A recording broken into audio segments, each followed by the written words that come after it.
योग दर्शन के स्वाध्याय में आप सभी साधक महानुभावों का हार्दिक स्वागत है। योग दर्शन के साधना पाठ के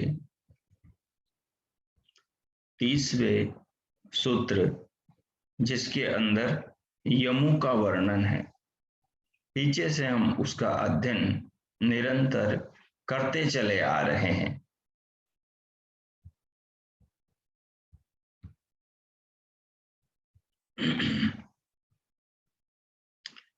पीछे हमने यमों में सर्वप्रथम यम अहिंसा के बारे में विचार किया। अहिंसा के बारे में क्या विचार किया? अहिंसा के बारे में ये विचार किया कि अहिंसा समस्त यम और नियमों का मूल है। सारे जो यम और नियम हैं वो सब अहिंसा रूपी छत पर पहुंचाने के लिए सीढ़ियों के समान, सोपानों के समान मानो है।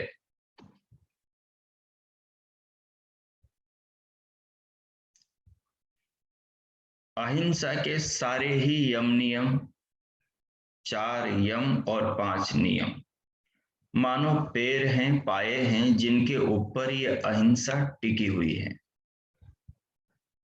यदि एक भी पाया ठीक शुद्ध नहीं होगा तो अहिंसा पूर्ण नहीं होगी, और ऐसे में अहिंसा की अपूर्णता में साधक की साधना सफल नहीं होगी। जब तक भक्त इन 10 द्वारों से नहीं गुजरता तब तक भगवान से नहीं मिल पाएगा। साधक आत्मा को परमात्मा से जोड़ना यदि चाहता है तो उसे इन 10 द्वारों से गुजरना ही होगा।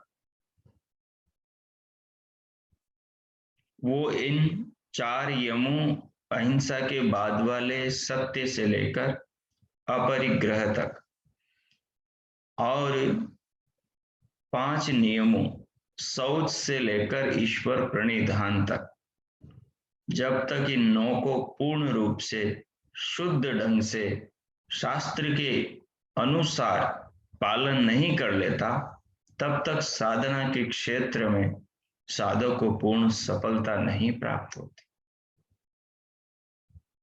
इसलिए हम इस तत्व को समझे कि यदि जीवन का हमें कल्याण करना है, जीवन में यदि हमें अपना उत्थान करना है और इसी मनुष्य जीवन में सफलता के शिखर को पाना है, सफलता के शिखर पर पहुंचना है, क्योंकि सफलता का आधार, सफलता जिस योनि में, जिस शरीर में आत्मा को प्राप्त करने का अवसर देती है, वो एकमात्र मनुष्य का, मानव का शरीर है। पशु इन शास्त्रों को पढ़ नहीं सकता और वो इन यम नियमों का पालन कर नहीं सकता, क्योंकि वो विशेष बुद्धि केवल भगवान ने इंसान को दी है। यदि वो इंसान इस महान रहस्य को समझे तो उसका जीवन अवश्य सफल होगा।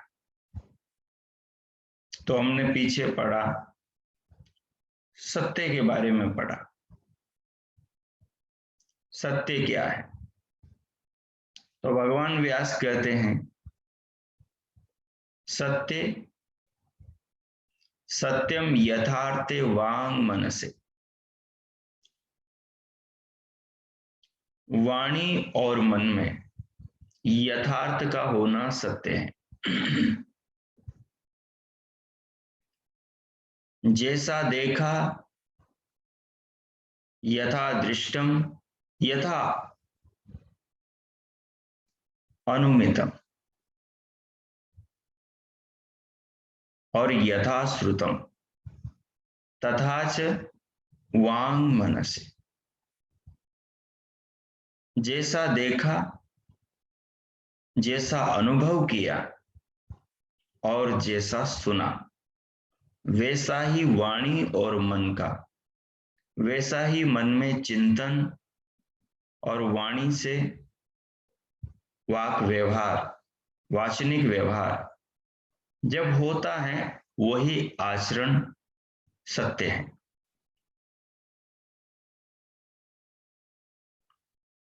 और जब व्यक्ति मन में कपट रखता हुआ, जैसा देखा, जैसा सुना, जैसा अनुभव किया, उसके विपरीत जाता है, वंचिता वाणी से दूसरे को ठगता है, धोखा देता है, भ्रांता भ्रांति में डालता है, सत्य से भटकाने के लिए कई प्रकार की बातें बोलता है, सत्य को भीतर मन में जानता है कि उसने क्या देखा, क्या अनुभव किया, क्या सुना, लेकिन बताता अलग है। और प्रतिपत्ति वंद्या अर्थात निरर्थक वाणी बोलना, जब मनुष्य ऐसा करता है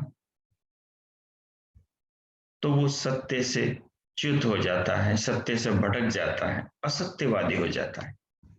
जब असत्यवादी होता है तो वो अहिंसा को खंडित कर देता है। असत्य ही हिंसा है, असत्य बोलना, वाणी से असत्य व्यवहार करना हिंसा है। मन में असत्य सोचना, मन में अनिष्ट चिंतन करना, जैसा देखा, जैसा सुना, जैसा अनुमान किया, उसके विपरीत मन में चिंतन करना हिंसा है। क्योंकि जो चीज विचार में आएगी वही व्यक्ति के व्यवहार में जाएगी। जो व्यक्ति मन से विचार करेगा, सोचेगा, चिंतन करेगा, उसी को वो वाणी से व्यवहार में प्रकट करेगा।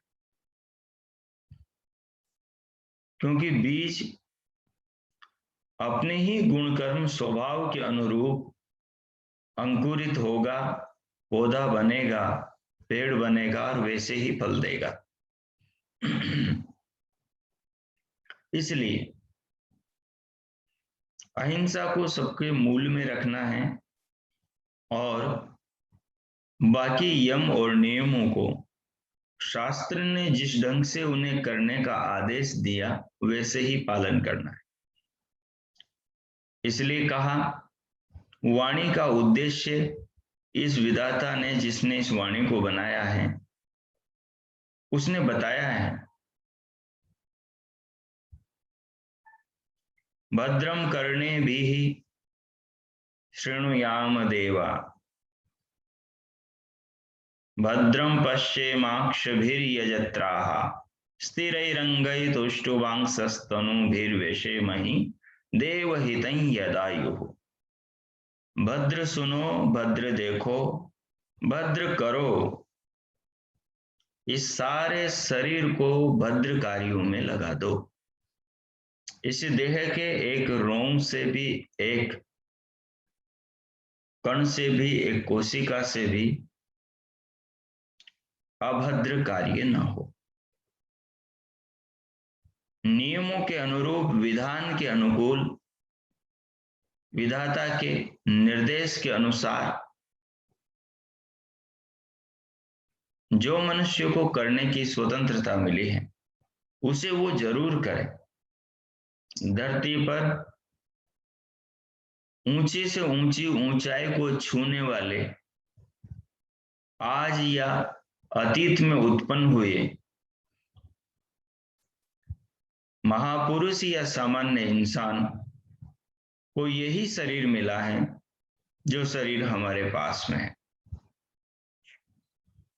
किसी को भगवान ने 10 हाथ और 4 पांव नहीं दिए, किसी को भगवान ने 8 आंखें 4 कान नहीं दिए, किसी को भगवान ने दो सिर नहीं दिए। जो हमारे पास में है यही सबको दिया है, यही उनके कर्मों के अनुसार थोड़े परिवर्तन के साथ दिया है। सबके लिए नियम एक है। यम नियम सबकी सफलता के सूत्र हैं। तो इसलिए हमें इन चीजों को समझते हुए आगे बढ़ना है। और आगे जैसा कहा गया है, आगे कहा गया है कि ये जो वाणी है ये सर्व भूतों के उपकार के लिए परमात्मा ने हमें दी है, न कि प्राणियों को दुख पहुंचाने के, पीड़ा पहुंचाने के लिए, उनके उपघात के लिए दी।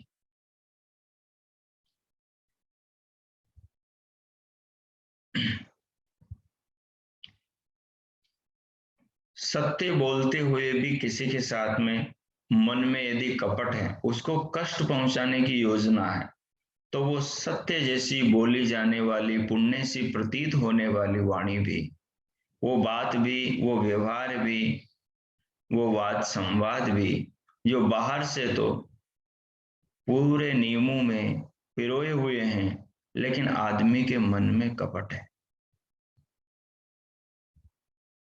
तो बाहर से सच्चा प्रतीत होने वाला व्यवहार भी यदि मानस में कपट से प्रायोजित है और कपट से बाहर संचालित हो रहा है, बाहर से सत्य प्रतीत हो रहा है, तो पुण्य जैसा भासने वाला व्यवहार भी अंततोगत्वा पाप को ही पैदा करेगा और वो दुख का ही कारण बनेगा। ऋषियों की इस सूक्ष्म दर्शना को समझने की जरूरत है। और फिर आगे कहा,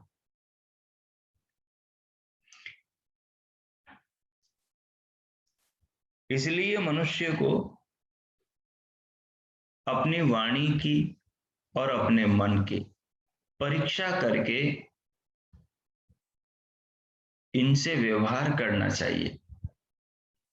मन का भी परीक्षा करें, मन की भी परीक्षा करें कि मैं मन से जो भाव बना रहा हूं, वो भाव इस यम नियम के सिद्धांत के विरुद्ध तो नहीं जा रहे।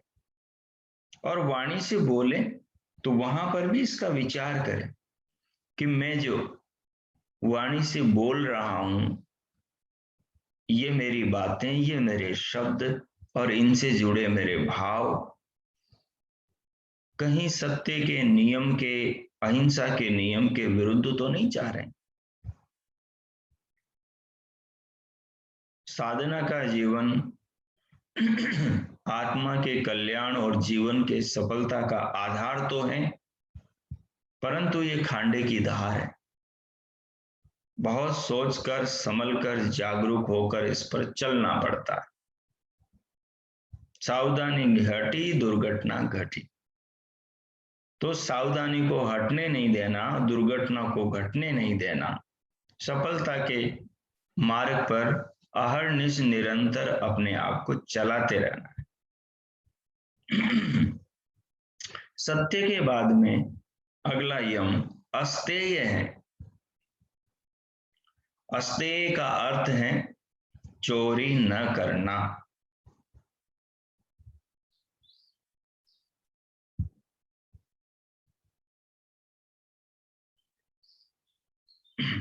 और स्तेयम का अर्थ है अ को हटा देने पर अशास्त्र पूर्वकम द्रव्याणाम परतः स्वीकरणम, यानी शास्त्र में दिए विधान के विरुद्ध दूसरों के पदार्थों का ग्रहण करना। स्तेयम यानी चोरी, अशास्त्र पूर्वकम द्रव्याणाम परतः स्वीकरणम, शास्त्र के विरुद्ध दूसरे के पदार्थों को ग्रहण करना। एक तो वो दे रहे हैं, ग्रहण करना, ये भी चोरी है। दूसरा स्वयं लेना, ये भी चोरी है। सामने वाला जैसे रिश्वत देते हैं, क्यों देते हैं? क्योंकि उन्हें अपना काम निकलवाना है और आप ले लेते हैं। क्यों लेते हैं? क्योंकि वो दे रहे हैं, आप मांग नहीं रहे। लेकिन ये यम नियमों में अपराध है। अशास्त्र पूर्वक शास्त्र के विरुद्ध परतः दूसरे के द्रव्य को लेना अपराध है। शास्त्र की रीति से लेना पाप नहीं। शास्त्र जैसा कह रहा है वैसे लेते हो, सामने वाला देता है तो अपराध नहीं है। लेकिन सामने वाला दे रहा है और शास्त्र के विरुद्ध दे रहा है और आप ले रहे हैं।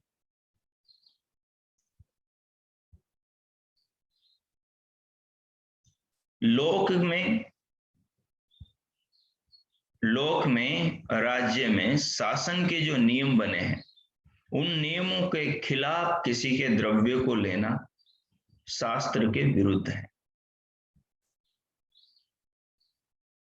वो राज्य के नियमों के विरुद्ध है, सरकार के नियमों के विरुद्ध है, वो अपराध है। शास्त्र और सूक्ष्मता में जा रहा है। शास्त्र जैसा मार्ग बताता है उसी मार्ग से दूसरे का द्रव्य ग्रहण करना है, तो फिर वो द्रव्य को लेन देन करने का व्यवहार ईमानदारी है, वो शास्त्र के अनुरूप है, वो सत्कर्म है, वो कर्तव्य कर्म है। परंतु शास्त्र के विरुद्ध जाकर दूसरे के द्रव्य को ग्रहण करना अपराध है, अपने पतन का कारण है, साधना के मार्ग से स्वयं को भटका देना है और सफलता से अपने आप को दूर कर देना है। और कहा तत्प्रतिषेध पुनः अस्पृहा रूपम अस्तेयम इति, अर्थात पुनः शास्त्र के विरुद्ध जो द्रव्य का ग्रहण करना चोरी है उसके विपरीत यानी शास्त्र के अनुरूप, शास्त्र के कहे अनुसार दूसरे के द्रव्य को ग्रहण करना चोरी नहीं, ईमानदारी है। वो ईमानदारी है, वो शास्त्र के अनुकूल अनुसार किया आचरण है। वो अहिंसा को पुष्ट करेगा, वो अहिंसा को मजबूत करेगा, वो अहिंसा की राह पर आपको सफलता के स्रोत से जोड़ेगा। सफलता का स्रोत भगवान है। भगवान को कब भक्त प्राप्त करता है? जब हम साधना पाद के पहले ही सूत्र का अध्ययन कर रहे थे और जब हम समाधि पाद में समाधि को प्राप्त कराने का सूत्र जो ईश्वर प्रणिधान को बताया है उसका अध्ययन कर रहे थे, तो वहां ईश्वर प्रणिधान को खोलते हुए भगवान व्यास कहते हैं ईश्वर प्रणिधान क्या है? भक्ति विशेष भगवान की। और भक्ति विशेष क्या है? अपने आचरण से ईश्वर को अनुकूल करना, यानी ईश्वर आचरण के द्वारा ही, कर्मों के द्वारा ही अनुकूल हो सकता है। यदि विपरीत कर्म करेंगे, शास्त्र के विरुद्ध आचरण करेंगे तो परमात्मा हमारे अनुकूल नहीं होगा। हम परमात्मा के अनुकूल हुए तो परमात्मा हमारे अनुकूल हो जाएंगे। जब माँ बाप की इच्छा, उनके आदेश, गुरु आचार्य के बताए मार्ग पर चलता है विद्यार्थी, तो माँ बाप बच्चे के अनुकूल हो जाते हैं, क्योंकि बच्चा उनके अनुकूल हो गया। विद्यार्थी गुरु के अनुकूल हो गया तो गुरु विद्यार्थी के अनुकूल हो गया।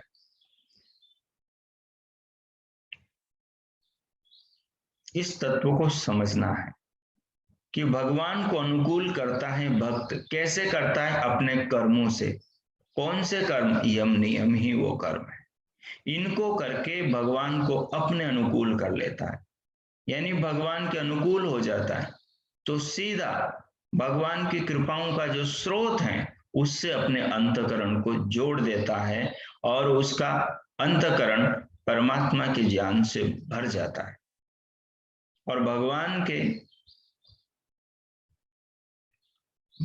के अनुकूल न होने से, प्रतिकूल होने से, यानी अंतकरण को अपने आप को विषयों से जोड़कर रखने से, नियमों के विरुद्ध, यम नियमों के विपरीत व्यवहार करने से वो परमात्मा के ज्ञान के स्रोत से भटक जाता है। तो फिर जीवन में सफलता के फूल खिलते ही नहीं, तो फिर जीवन में सुगंध फैलती ही नहीं, तो फिर मोक्ष जैसा आनंद मिलने का अवसर ही नहीं होता। इसलिए शास्त्र के अनुरूप द्रव्य का ग्रहण हो, शास्त्र जैसे कहता है वैसे ही लें और वैसे ही दें। लेना भी शास्त्रानुसार और देना भी शास्त्रानुसार होना चाहिए। इसके बाद में अगला जो यम है, अगला यम है ब्रह्मचर्य। इस तत्व को भी समझने की बड़ी आवश्यकता है। ब्रह्मचर्य क्या है? अपरिग्रह को हम कल करेंगे, ब्रह्मचर्य को आज समझें। ब्रह्मचर्यम गुप्त इंद्रिय से उपस्थ से संयम। ब्रह्मचर्य क्या है? गुप्त इंद्रिय का, उपस्थ इंद्रिय का संयम का नाम ब्रह्मचर्य है। गुप्त इंद्रिय प्रभावित होती है मनुष्य के मन से, उपस्थ इंद्रिय प्रभावित होती है मनुष्य के मानसिक चिंतन से। मन प्रभावित होता है विचार से, और विचार आता है मनुष्य की आस्था से, मनुष्य के ध्येय से, मनुष्य के लक्ष्य से, मनुष्य के संकल्प से, मनुष्य के संस्कारों से विचार पैदा होता है, मनुष्य की इच्छा से विचार पैदा होता है, और इच्छा होती है वृत्ति के अनुसार, और वृत्ति पैदा होती है आदमी के अंतःकरण में पड़े संस्कारों के अनुसार। अब यदि मन को परमात्मा के आदेश से जोड़ दिया जाए और विचार वृत्तियों में या चित्त में विचार परमात्मा के आदेश के, परमात्मा की व्यवस्था के, यम नियमों के चलाए जाएं,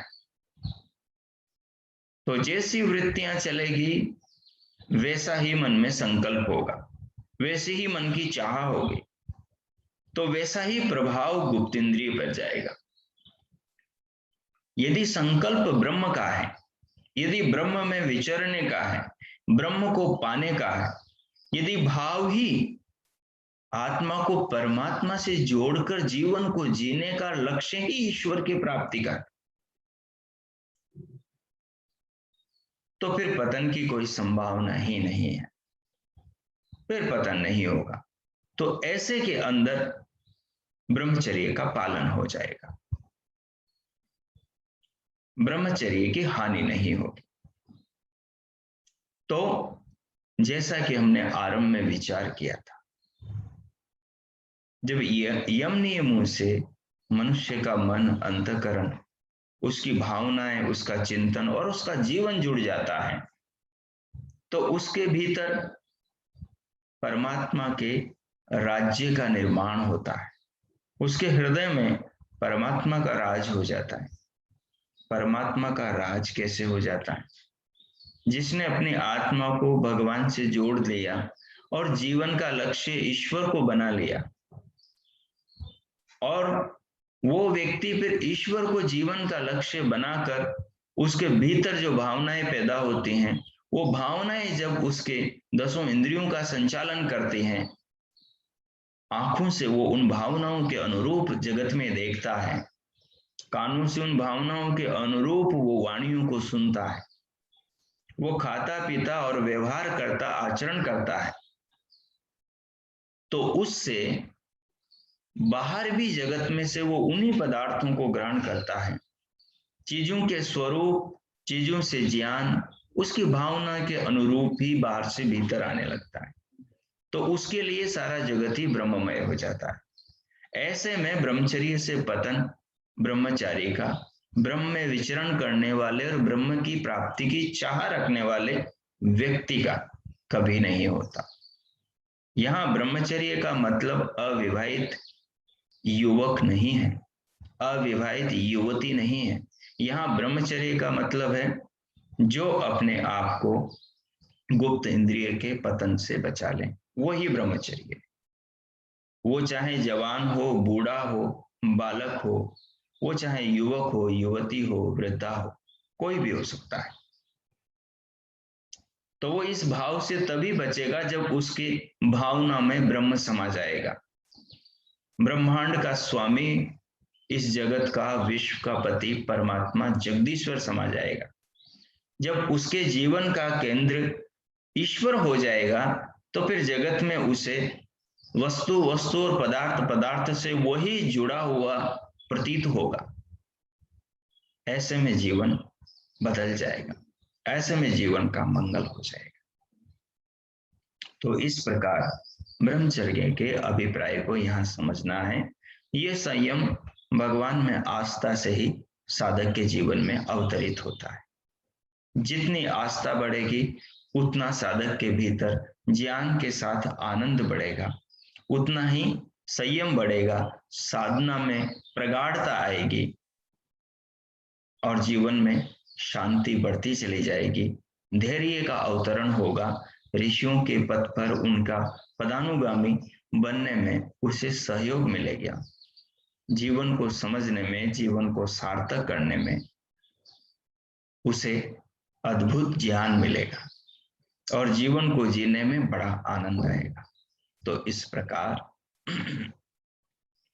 आज हमने यमों में 4 यमों को पूरा कर लिया। अब इसके अंदर 5वां जो यम है अपरिग्रह, उस पर कल हम विचार करेंगे। अब शांति पाठ करेंगे, उसके बाद जिनका प्रश्न हो वो पूछ सकेंगे। ओम